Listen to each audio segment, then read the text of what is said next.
I'm Don with the Law Office of Don R. Dennis Jr.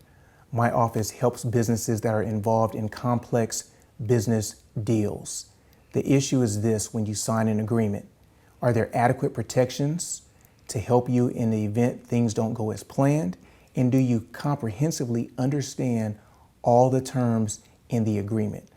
As an engineer, experienced attorney, and certified privacy professional, I've seen all types of agreements. My office's motto is engage diligence, because I believe clients have the right to a responsive attorney that has the same energy for them from the beginning until the end. If you're looking for an attorney that's going to fight for you and not with you on your matter, contact my office at 213-455-0880.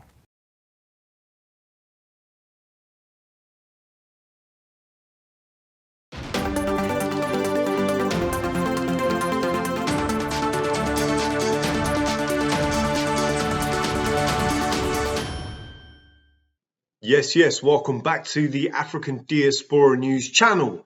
Before we get going, as always, please like and subscribe and support the platform and spread the word. Now, I wanted to bring you a brief update on a story which we covered or are covering here on the African Diaspora News channel, and that's the story here in the UK of the Zimbabwe 50. Now, the Zimbabwe 50 were a group, or are a group, of Zimbabwe nationals in the UK, which were due to be deported at the behest of the UK Home Office on a charter flight just days ago. And we're talking 50 or so Zimbabwean nationals. And there were massive concerns about the potentiality of the human rights of these individuals being breached on two levels. Number one, there are concerns that were these individuals to be deported back to Zimbabwe, they would face certain consequences, certain human rights challenges there. Their lives might be under threat. And point number two was about the conditions related to COVID-19, where these individuals were being housed in immigration detention centers, although I call them immigration prisons, because when you look at the conditions in those prisons and how these people are treated, that's basically what they are.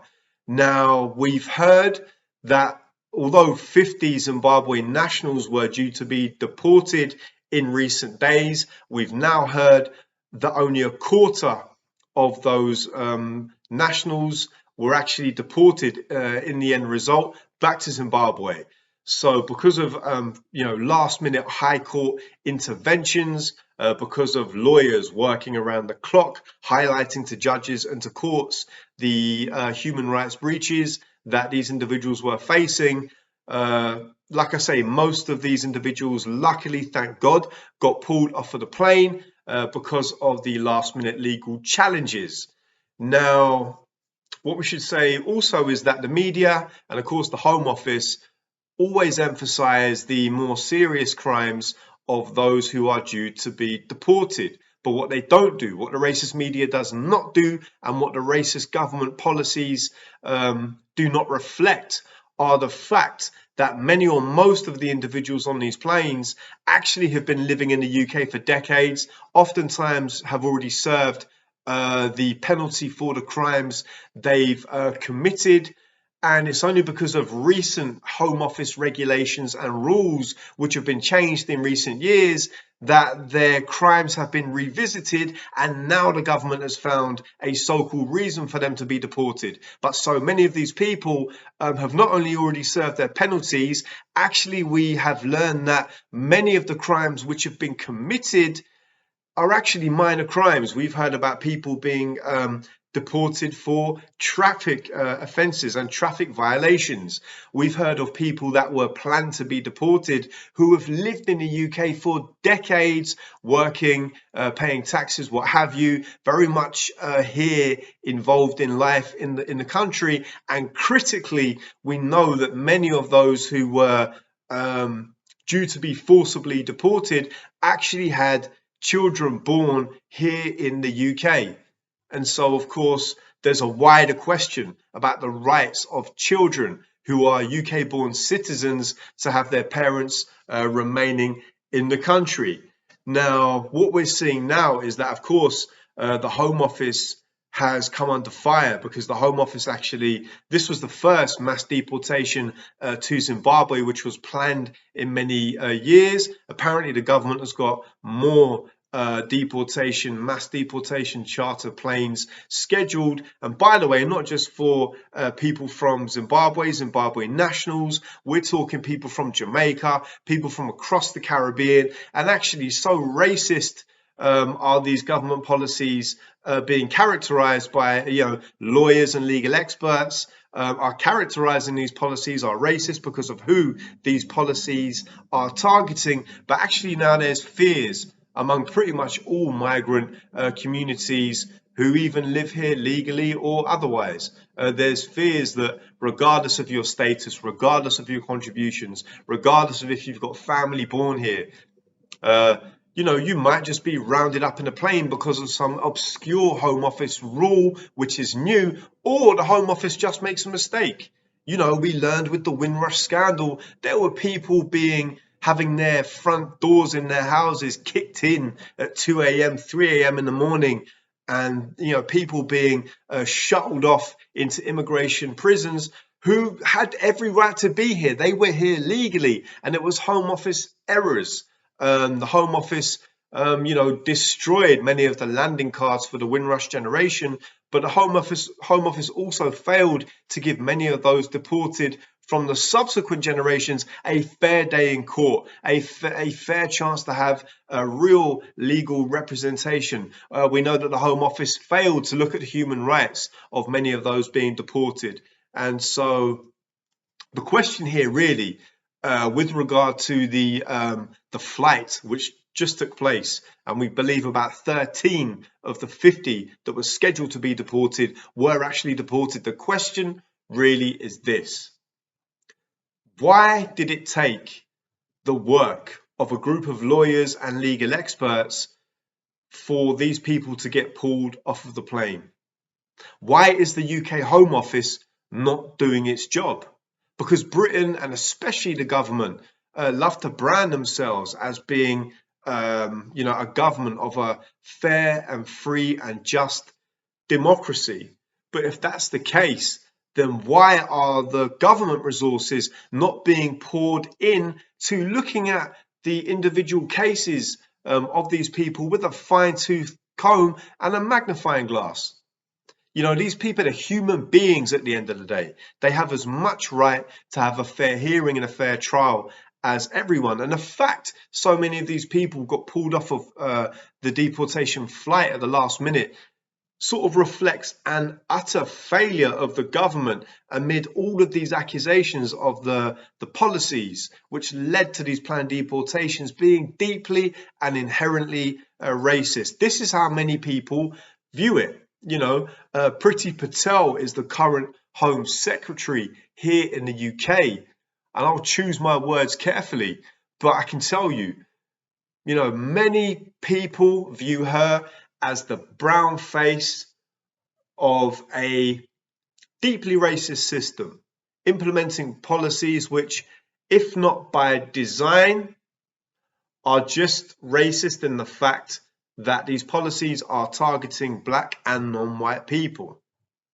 Priti Patel is in charge of a system which continues to target African and Caribbean communities as part of the Windrush scandal. It shouldn't take mass outrage or government or legal groups to really get these people off of planes in the last minute. And the other terrifying thing, actually, we're realizing now, it's actually been confirmed. Like, part of the reason some of these people thankfully got pulled off of the plane at the last minute is because they had been in immigration detention centers where it's now confirmed there was an outbreak of COVID-19. There's a immigration detention center, I think, called Holbrook near Gatwick Airport. And the reason why some of these people were pulled off the planes is because they had basically been in contact with, very close contact with someone that had COVID-19. And so now they've got to self-isolate.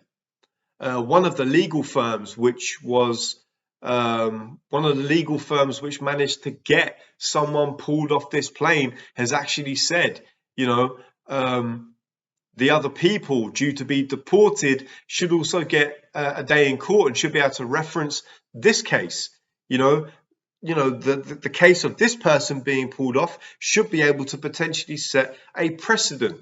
But the reality is that the Home Office are just keen to bundle these people off in planes as quick as possible and send them off back to Zimbabwe, back to Jamaica, back to whichever country they're due to be sent to, regardless of if they face the very real possibility of death, regardless of if they're going to be destitute when they get there with no means of being housed or having any money, regardless of if they've got families born here, regardless of the very real human cost. Priti Patel's immigration policies are so hostile, are so draconian. Some people have highlighted that actually under her, the rules for getting into the country to emigrate here, some people have highlighted that she herself, her policies are so rigid that her parents would not have been able to emigrate into Britain under her own current rules. Under her own current rules, she wouldn't exist because her parents wouldn't have been able to come to Britain and she would never have been born. Priti Patel is a Home Secretary. I don't know if you guys know this. She was actually kicked out of a previous government for having secret meetings with Israel that she didn't declare. And there's probably other stuff that I haven't mentioned too. So, yeah, these are deeply, people are calling these Home Office policies deeply racist, deeply flawed. There's nothing being done about them. There are more charter flights happening. And the problem is that, the racist populism we see in the street is essentially morphing into government policy, because there are millions that are happy to see these deportations take place, and they will continue to take place. So yeah, I wanted to bring that story to you. We'll continue to keep you updated about what's happening in the UK here on the African Diaspora News channel. For now, thank you as ever for tuning in. Hugely appreciate your time and your attention, and we will see you next time. If you are over the age of 35, stop everything you're doing right now. After a lifetime of eating fatty foods, you may run the risks of a stroke or heart attack due to plaque buildup in your veins and arteries. To learn how you can reduce your risks, visit youthfountainlab.com or call 1-800-853-7856 today. This may be a life-changing call for you or someone you love. Thank you, and we hope to hear from you. Thank you for watching. Make sure to subscribe to our YouTube channel and download the African Diaspora News Channel app, now available on Google Play and the Apple App Store.